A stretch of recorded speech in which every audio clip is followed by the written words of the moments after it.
하나님 아버지, 하루의 첫 시간을 구별하여 주님 앞에 나와 말씀과 기도로 시작하게 하심에 감사를 드립니다. 우리의 지치고 상한 영혼이 소성하는 은혜의 시간이 되게 하여 주시고, 혼란한 세상 속에서 주님의 말씀을 의지하며 나아갈 때 그 말씀이 인생의 등불됨을 경험하는 이 한날이 되게 하여 주옵소서.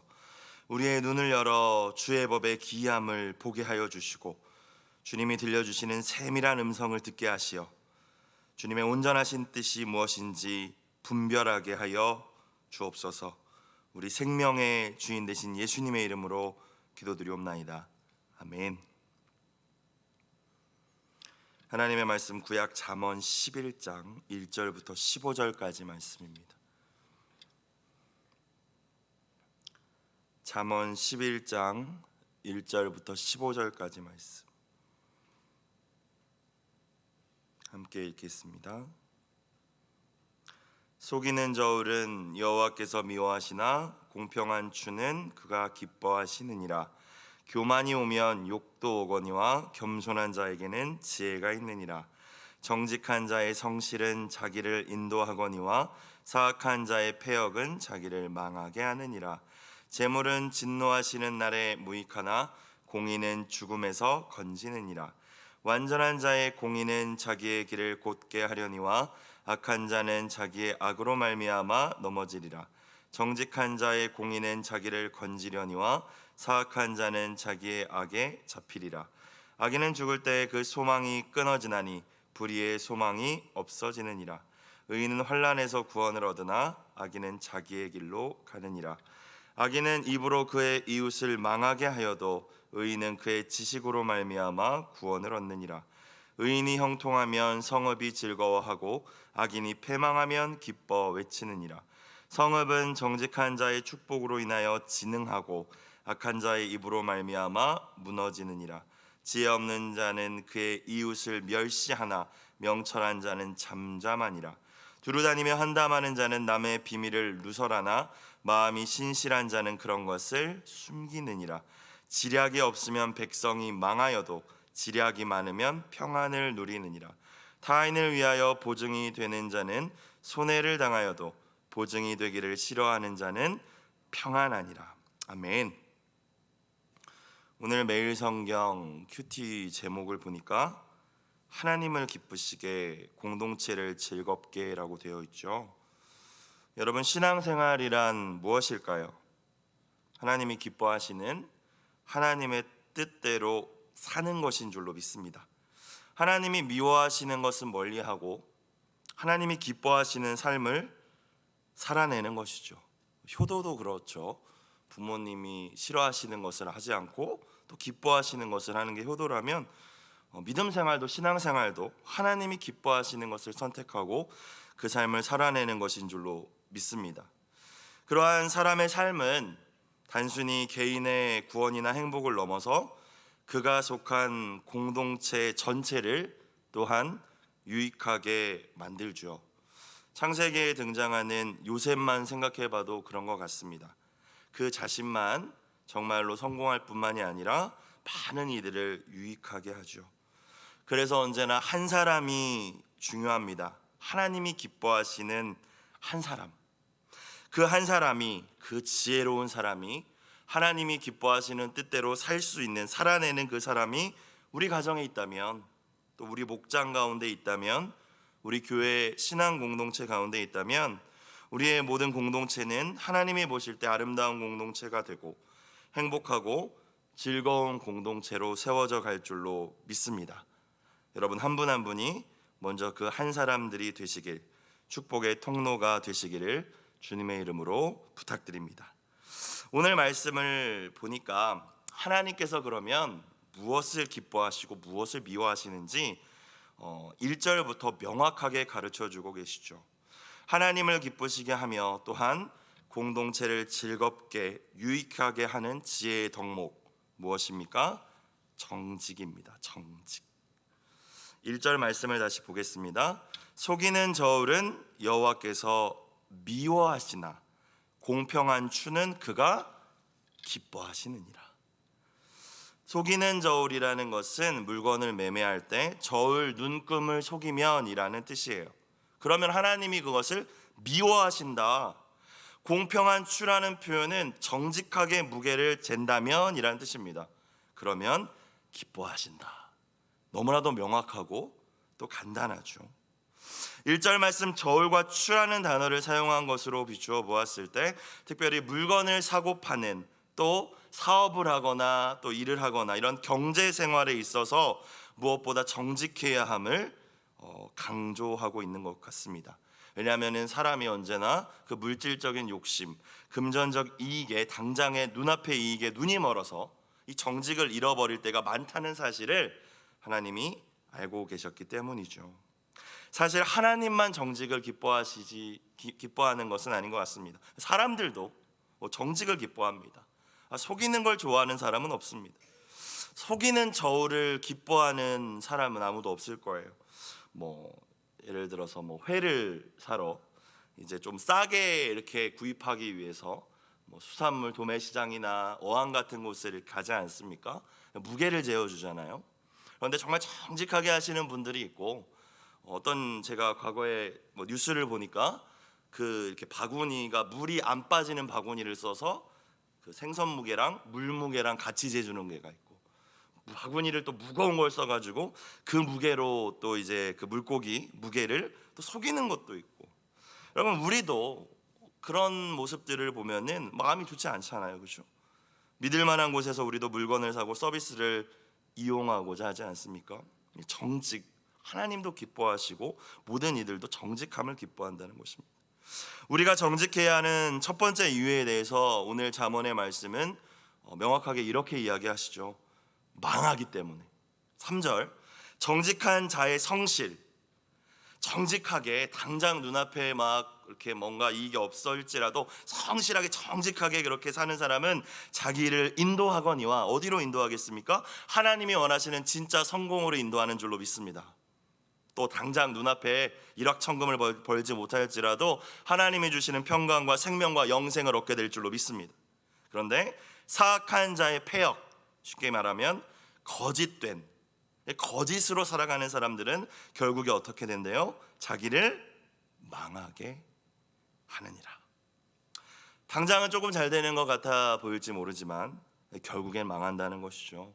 요즘처럼 인터넷이나 SNS가 발달한 또 세상에서는 더더욱 그런 것 같습니다. 그렇죠? 그것이 한번 거짓이라는 게 딱 발견되면 일파만파로 그 이야기가 전해지면서 그 가게나 또 이제 어떤 사람들이 이렇게 어려움을 처하는 것들을 우리가 볼 수 있죠.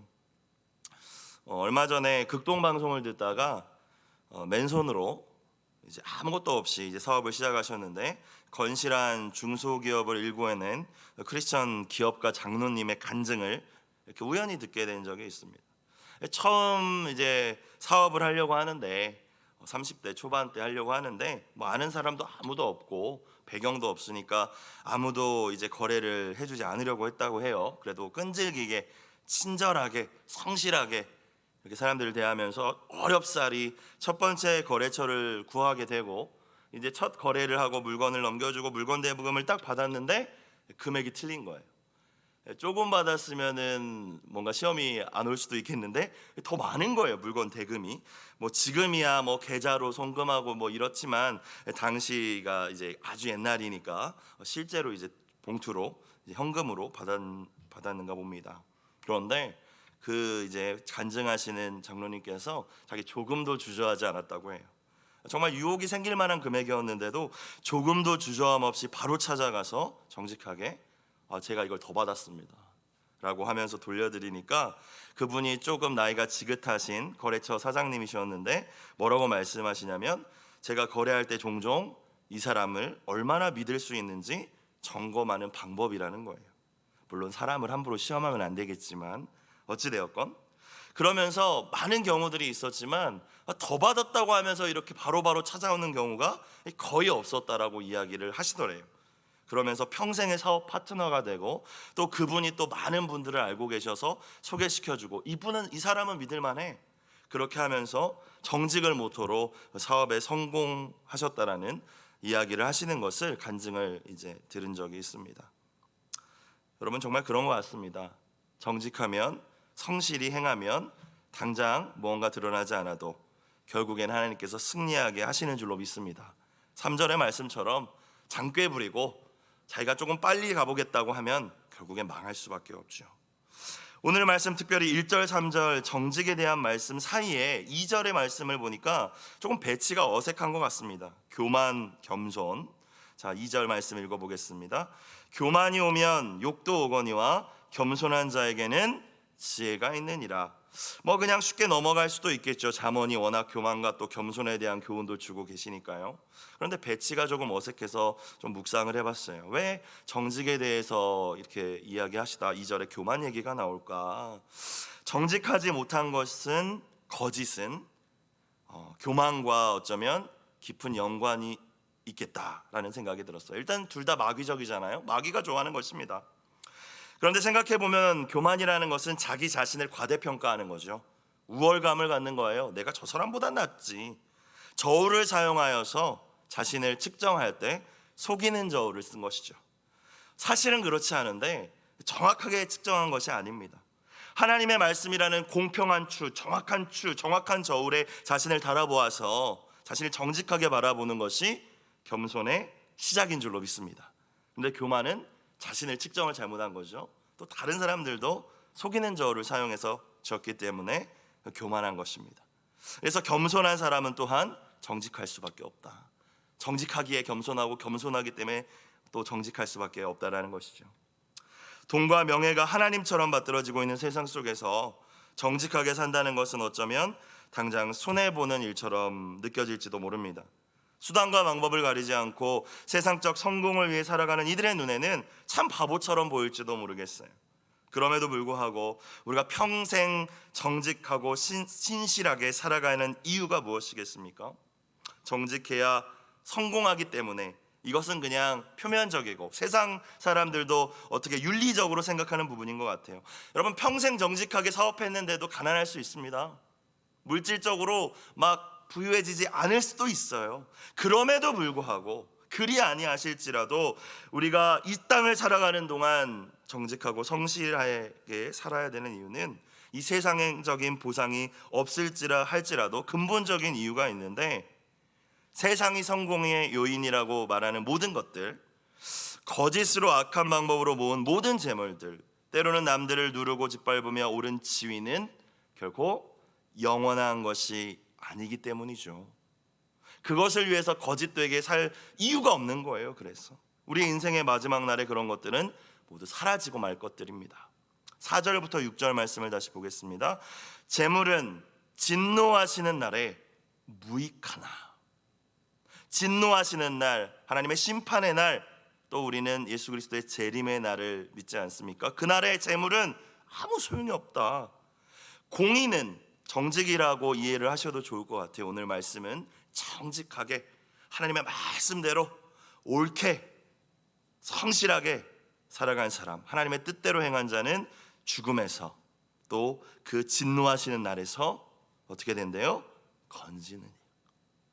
5절 완전한 자의 공의는 자기의 길을 곧게 하려니와 악한 자는 자기의 악으로 말미암아 넘어지리라.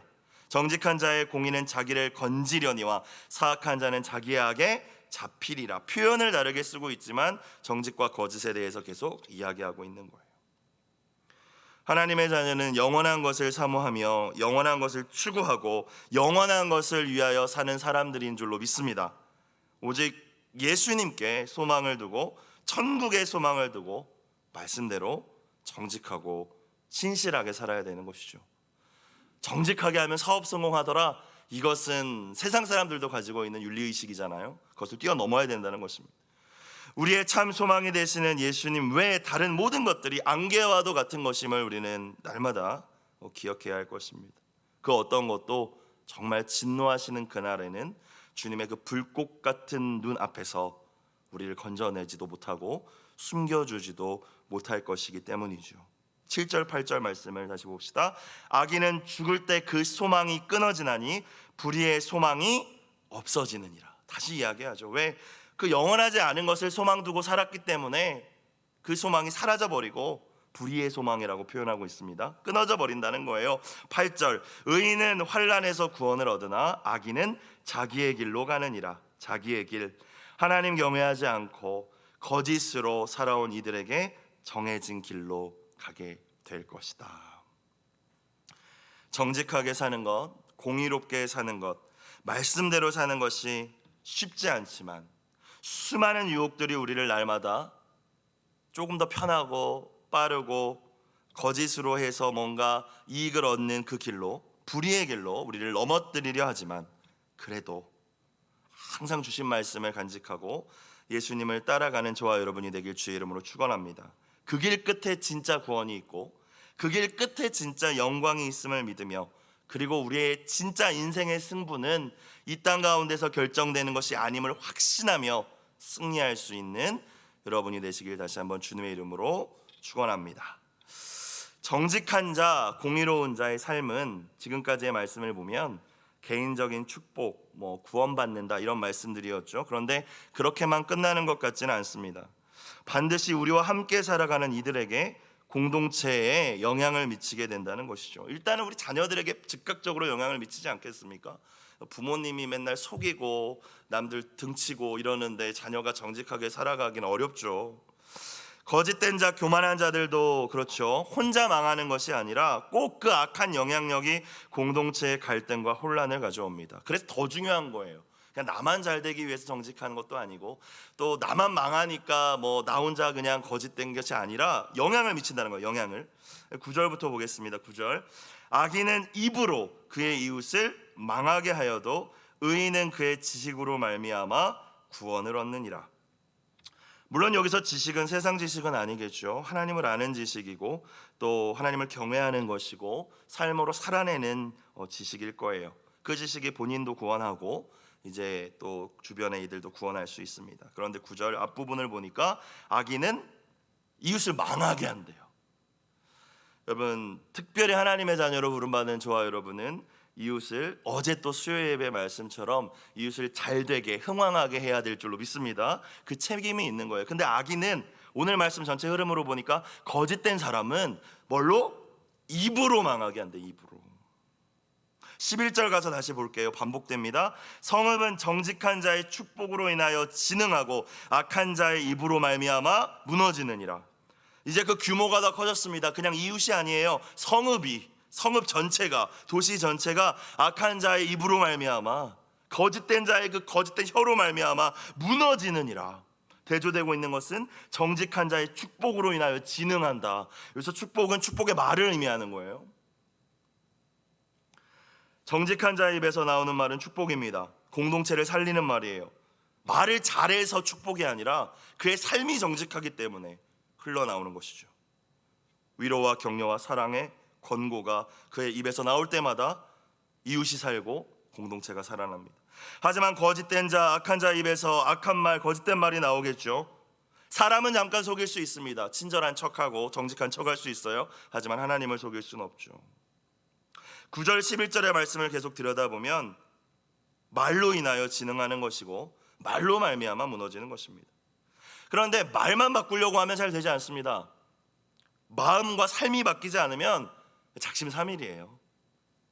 참된 회개를 통하여서 성령님의 도우심으로 인하여 우리의 마음으로부터 새롭게 고침을 받아야 할 줄로 믿습니다. 왜? 마음에 있는 것은 입으로 나올 수밖에 없다라고 예수님 말씀하셨기 때문이죠. 내 마음이 새로워지지 않는데, 삶이 똑같은데, 내가 정직한 자가 되지 않았는데 입에서 축복이 나오기를 기대하는 것은 그것은 욕심입니다. 그냥 축복이 아니라 11절 말씀을 다시 들여다보세요.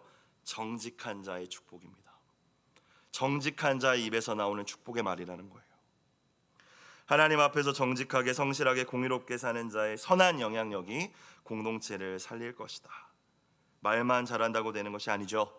말을 잘하려고 고민하지 말고 하나님 보실 때 정직하게 살아내면 되는 줄로 믿습니다. 어느랄지라도 그의 삶 가운데서 그 삶을 받으시는 하나님께서 그를 통해 공동체를 살리실 거예요.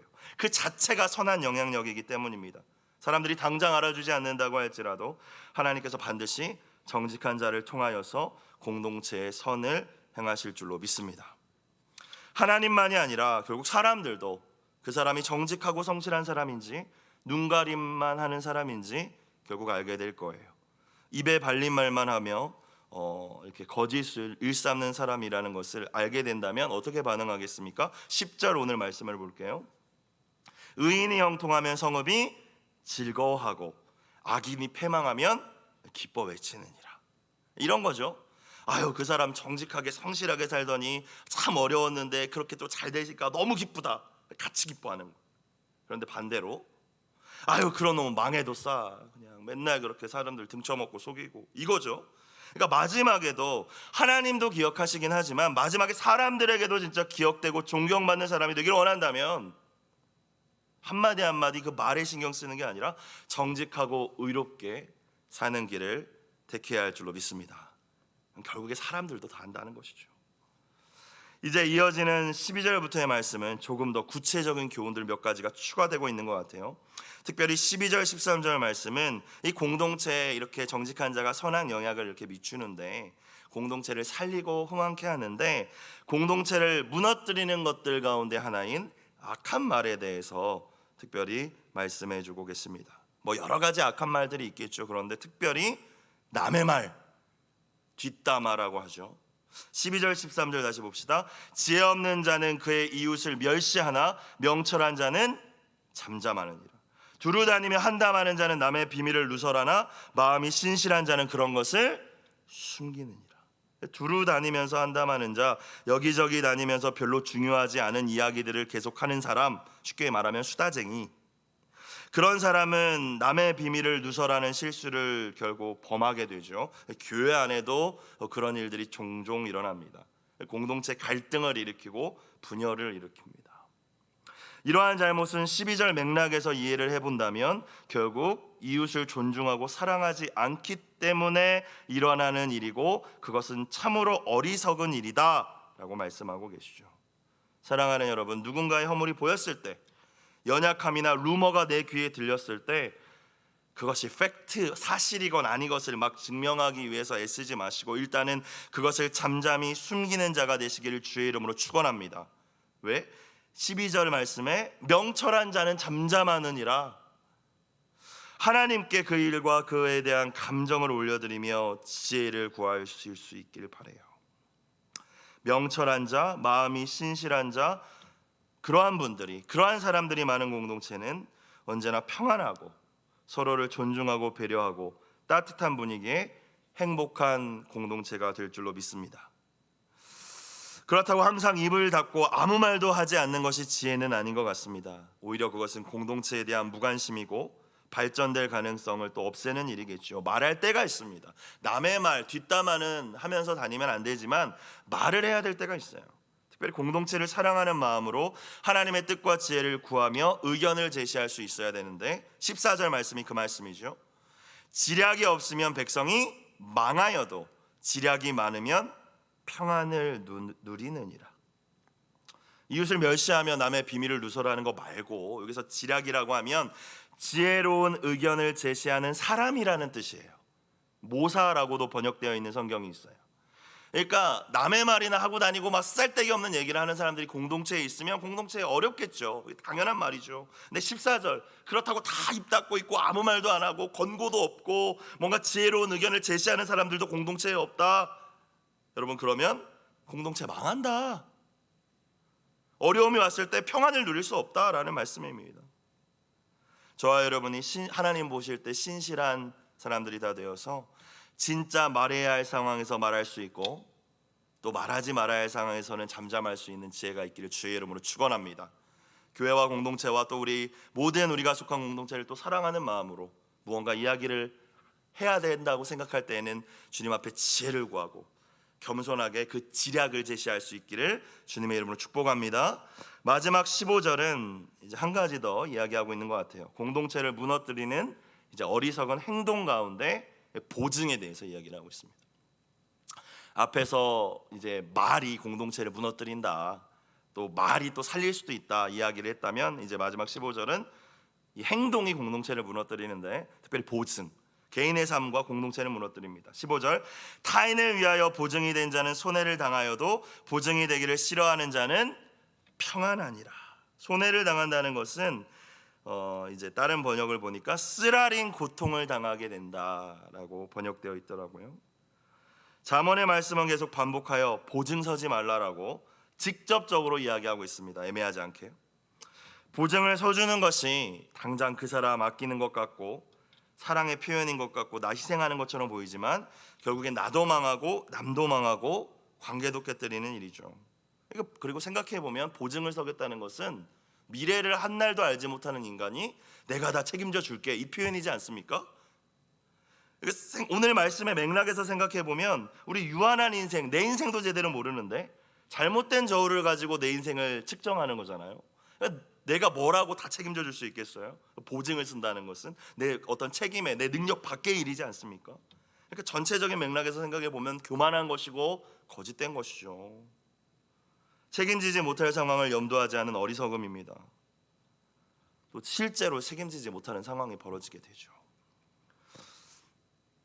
그런 경우도 있는지는 모르겠지만 이 솔로몬 시대에는 내가 얻을 이익 때문에, 이 욕심 때문에 보증을 서는 경우도 있었다라고 해요.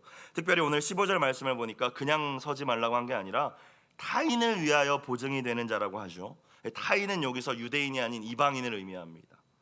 여러분, 율법에 의해서 유대인들끼리는 고리대금을 못했어요. 돈 빌려줄 때 이자를 못 받았다는 얘기입니다. 그냥 주던지 빌려줬어야 됐어요. 원금만 받아야 됐습니다. 그래서 욕심이 있는 유대인들은, 이스라엘 사람들은 이방인들과 거래를 하기 시작했어요. 왜? 이자를 받을 수 있으니까, 내가 가진 걸로 불릴 수 있으니까 욕심을 낸 거죠. 그러는 사업 가운데에서 보증을 쓰는 일들도 이방인들과 타인과 보증을 서는 일들이 있었다고 합니다. 욕심 가지고. 그래서 그 일에 대해서 또 경고하고 있는 것이죠. 신앙 공동체 안에서 절대 돈거래나 보증은 그럼 없어야 됩니다. 그것이 나 자신을 지킬 뿐만이 아니라 공동체를 지키는 지혜로운 길임을 오늘 말씀을 통하여 다시 한번 깨달을 수 있기를 주의 이름으로 축복합니다. 오늘 말씀을 통하여서 주신 교훈들이 여러 가지가 있지만 정직, 특별히 정직, 그 교훈을 마음에 새기고 정직하고 정의로운 삶으로 하나님을 기쁘시게, 이웃을 즐겁게, 또 공동체를 유익하게 하는 성은교회 온 성도님들이 되시기를 주님의 이름으로 축원합니다. 기도드리겠습니다. 사랑의 하나님, 온갖 거짓이 판을 치는 혼미한 세상 속에서 진리의 말씀만을 굳게 붙잡고 정직과 공의의 길을 포기하지 않을 수 있는 용기와 믿음을 주옵소서. 당장 눈앞의 이익과 체면 때문에 하나님의 마음을 아프게 하는 어리석음을 범하지 않게 하시고 하나님을 기쁘시게 해드리는 우리의 삶 자체가 공동체의 귀한 축복이 된다는 사실을 결코 잊지 않게 하여 주옵소서. 예수님의 이름으로 기도드리옵나이다. 아멘. 찬송가 420장 찬양 드리겠습니다. 420장입니다.